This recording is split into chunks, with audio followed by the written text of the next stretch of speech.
I never thought I would spend my 95th year on this earth playing detective inside my own home. I never thought I would sit in the dark with a borrowed laptop, squinting at a screen, searching pawn shop listings for a ring I had worn every single day for 61 years. But that is exactly where I found myself. And by the time I am done telling you this story, you will understand why an old woman who could barely see her own hands clearly still had the strength to fight back. This is the story of how trust, once given so easily, can be twisted into the quietest kind of theft. The kind that hides behind a smile, behind a warm cup of tea, behind the words, "I am only here to help you." It started 3 years ago, not long after I lost my husband. We had been married for over 6 decades, and when he passed, the house suddenly felt too big and too quiet. My children lived far away, busy with their own lives, their own families, their own schedules that never seemed to leave room for a visit longer than an hour. I understood. Life moves fast for the young, but my body was slowing down. My hips were giving me trouble, and climbing the stairs had become something I dreaded rather than something I did without thinking. So when my family suggested hiring someone to help around the house, I agreed, mostly to ease their worry more than my own. The woman they found came with glowing references. She had experience with elderly clients, a certification in home care, and a gentle way of speaking that put me at ease from the very first meeting. She arrived with a small suitcase and an even smaller amount of small talk, which I appreciated. She got straight to work, learning my routines, my medications, my likes and dislikes, faster than I expected. Within a month, she was cooking meals the way I liked them, keeping the house spotless, and even remembering which television programs I preferred in the evening. I began to relax. I began to trust her the way you trust someone who shows up every single day and never once gives you a reason to doubt them. Looking back, I think part of why I trusted her so quickly was because I was lonely in a way I did not want to admit, even to myself. Loneliness has a way of lowering our guard. When someone fills the silence of an empty house with conversation, laughter, and small kindnesses, it becomes very easy to stop asking questions and simply enjoy the company. My children called to check on me every week, but a phone call is not the same as another human being sitting across the table from you at breakfast. She became that person, and I welcomed it without a second thought. For the first year, everything felt like a small miracle.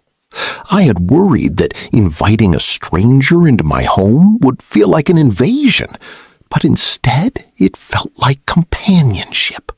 She would sit with me after dinner and ask about my life, about the years I spent raising my children, about the small businesses my husband and I built from nothing. I found myself opening up in ways I had not with anyone since he passed. I told her about the jewelry box in my bedroom closet, the one filled with pieces that meant more to me than their monetary value ever could.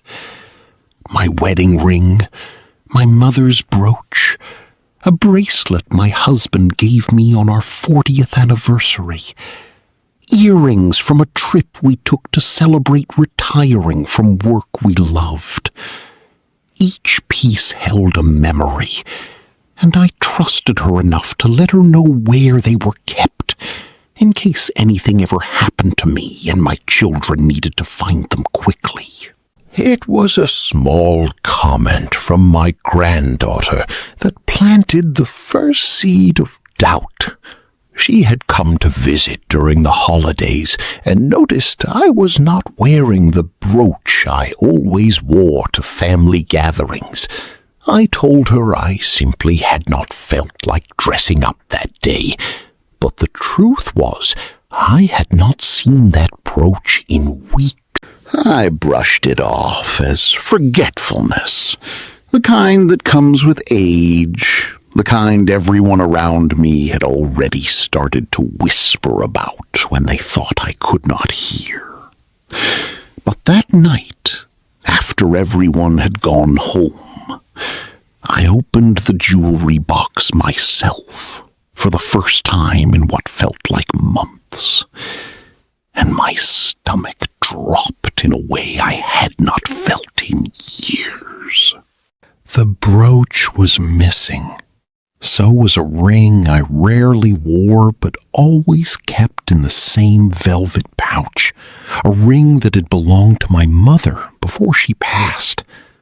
I told myself I had simply misplaced them, that my memory was not what it used to be, that perhaps I had moved them somewhere else during a cleaning day and forgotten. I searched every drawer, every hidden corner of my closet, every pocket of every coat I owned. Nothing. The pieces were simply gone, as if they had never existed at all, except in the photographs from decades of family gatherings where I proudly wore them. I did not want to believe what my gut was telling me. This woman had become like family to me. She knew my routines better than my own children did.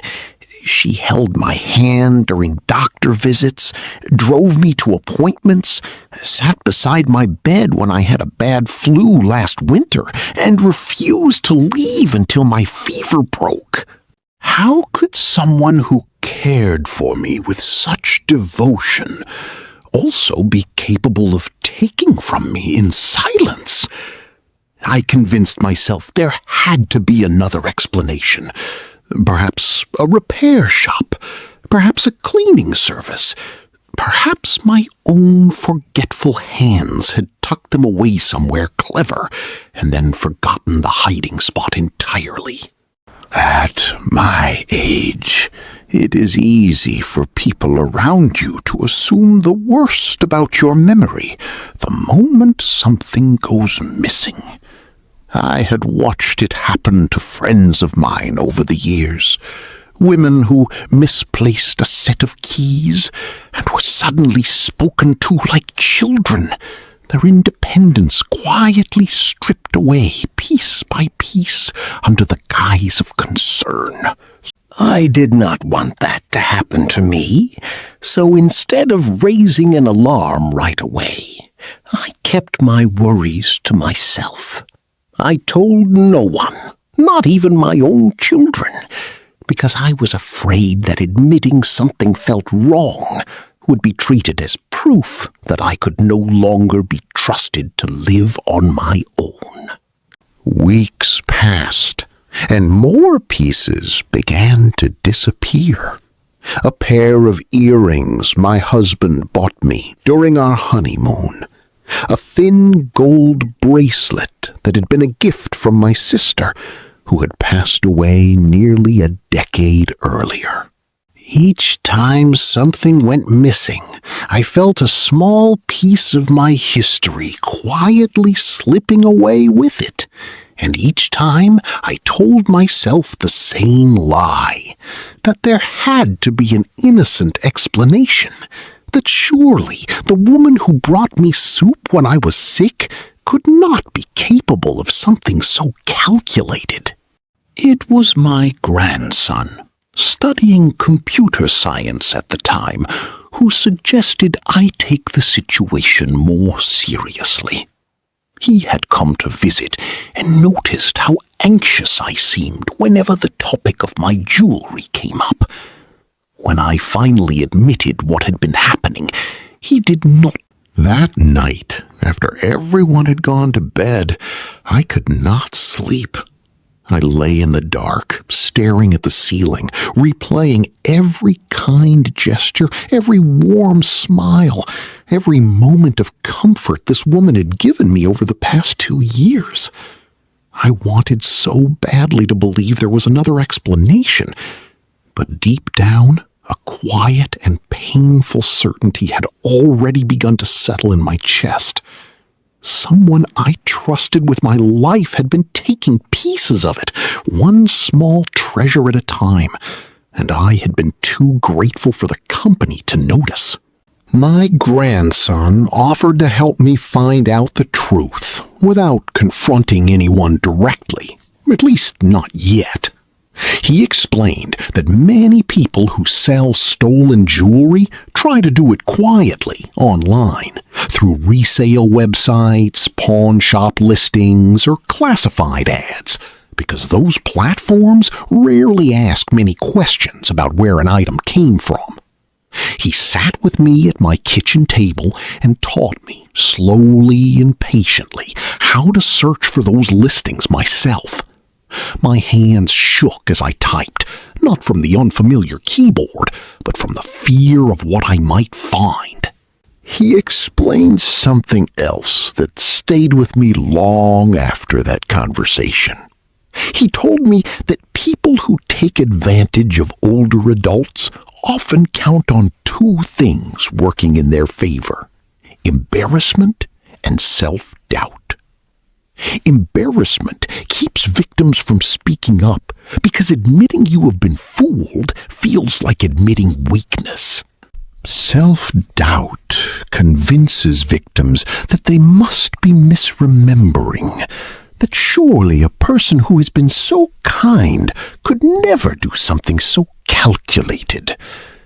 Hearing my own grandson name these feelings out loud, feelings I had been carrying quietly for weeks, gave me permission to stop doubting myself and start paying attention to the evidence in front of me.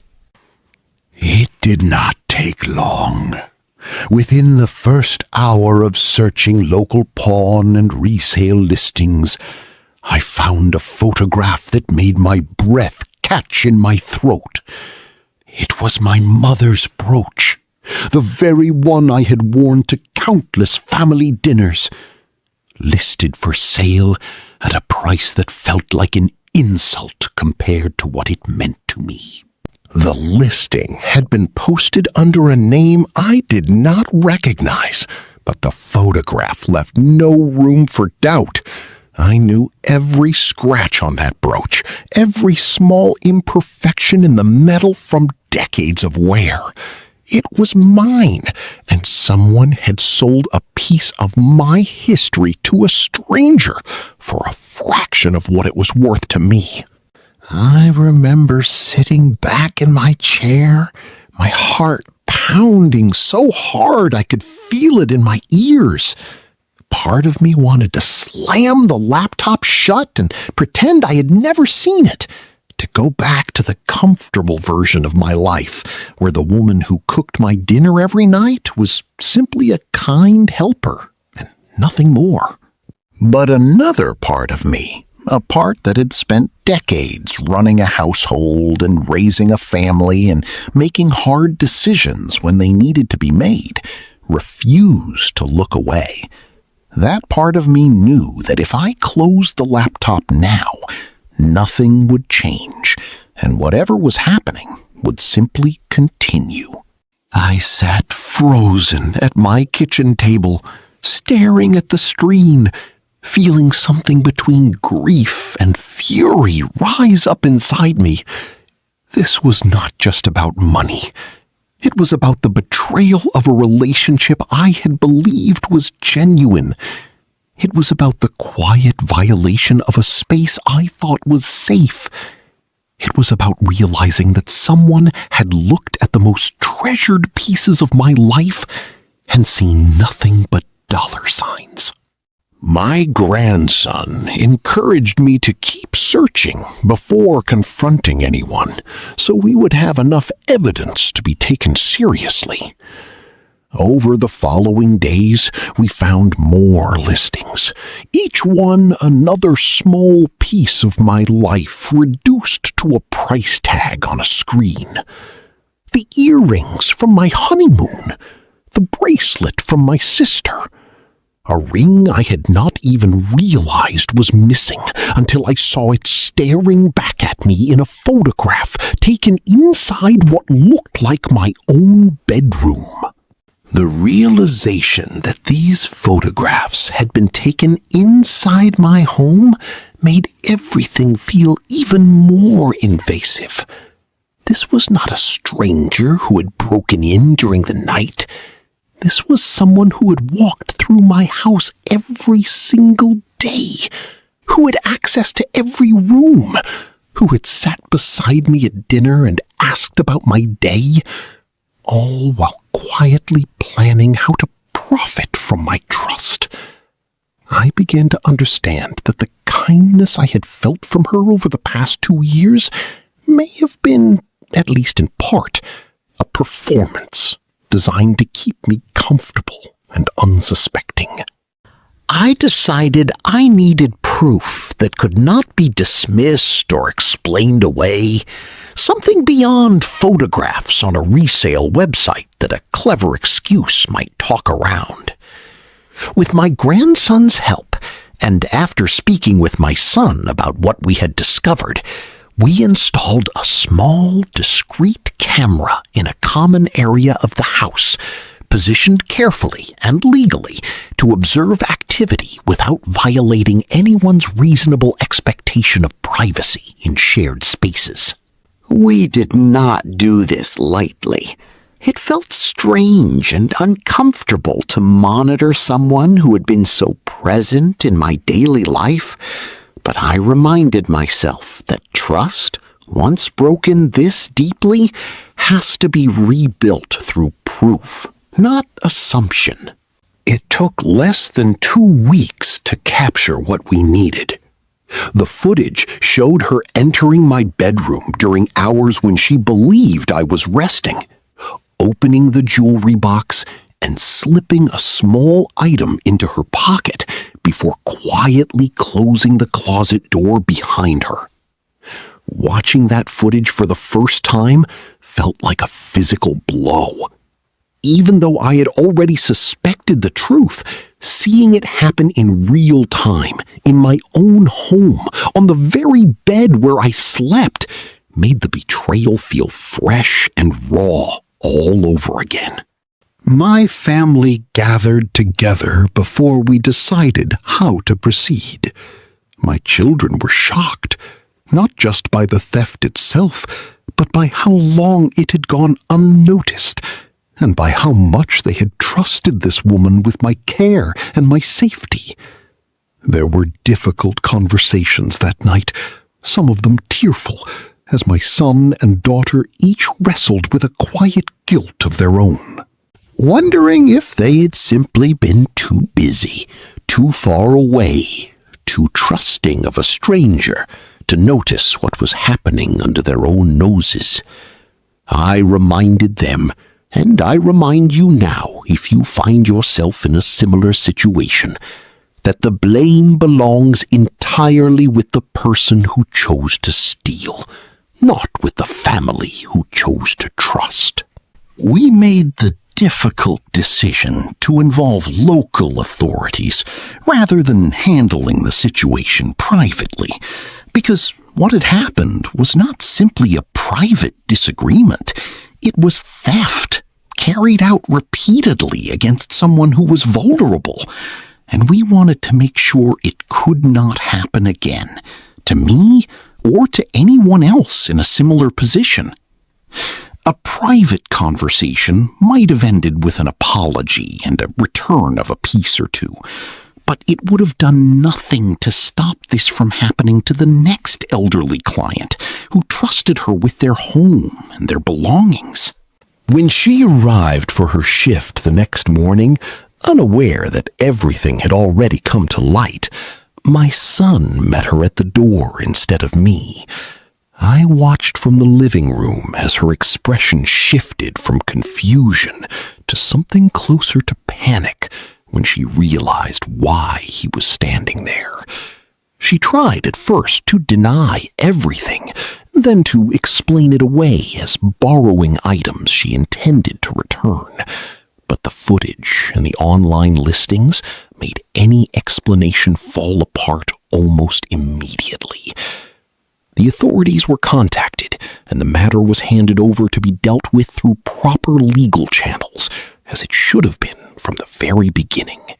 In the weeks that followed, my family worked to recover what could still be recovered. Some pieces were bought back from the resale platforms before they could be sold to someone else. Others, sadly, were already gone. We sold to buyers who had no idea of the history behind them. I will never get every piece back, and there is a quiet grief in that loss that I do not think will ever fully disappear. When I open that jewelry box now and see the empty spaces where certain pieces used to rest, I feel the absence, almost like a physical thing. A small reminder every single day of how easily trust can be turned against you. But I did get something else back in the process, something perhaps even more valuable than the jewelry itself. I got back my sense of judgment, my confidence in trusting my own instincts, and a closer relationship with the grandchildren who took my worries seriously when I needed someone to listen. My family also made the decision, together, to be far more involved in choosing and monitoring any future help that comes into my home, not out of suspicion toward every new person who walks through the door, but out of a shared understanding that love and vigilance are not opposites. They can and should exist side by side.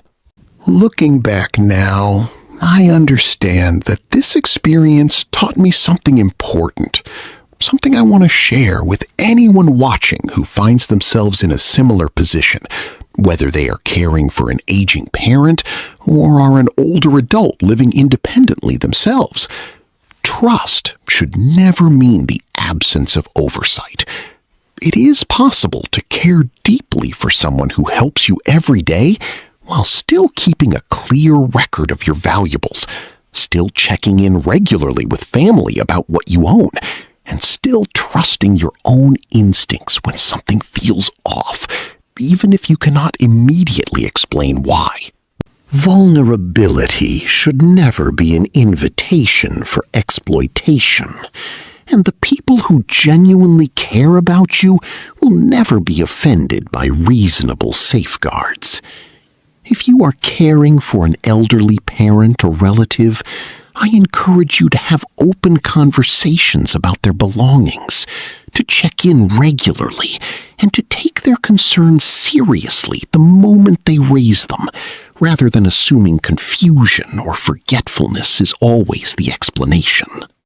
I would also gently encourage anyone in a similar season of life, whether you are the one receiving care or the one arranging it for a parent, to take a simple inventory of anything valuable in the home, with photographs and a written list kept somewhere safe. It sounds like a small, almost bureaucratic step, but that simple list was exactly what allowed my family to identify what was missing with certainty rather than guesswork, and it made all the difference when it came time to prove what had happened. A little bit of preparation now can spare a family a great deal of heartache later. I share this story not to make anyone afraid of hiring help, because there are countless caregivers out there who are honest, compassionate, and genuinely dedicated to the people they serve. I share it because silence protects the people who take advantage of trust, and speaking up even at 95 years old, even after everything I have already lived through, is how we protect not just ourselves, but the next person who might otherwise be too trusting, too grateful, or too afraid to ask questions. If this story moved you or reminded you of someone in your own life who deserves a little more protection and a little more attention, I would love for you to stay connected with this channel. Consider subscribing so you never miss the next story. And if you have a moment, leave a comment below sharing your own thoughts or experiences, because these conversations matter more than we sometimes realize. Thank you so much for spending this time with me today. Take care of yourselves, take care of the people you love, and I will see you in the next story.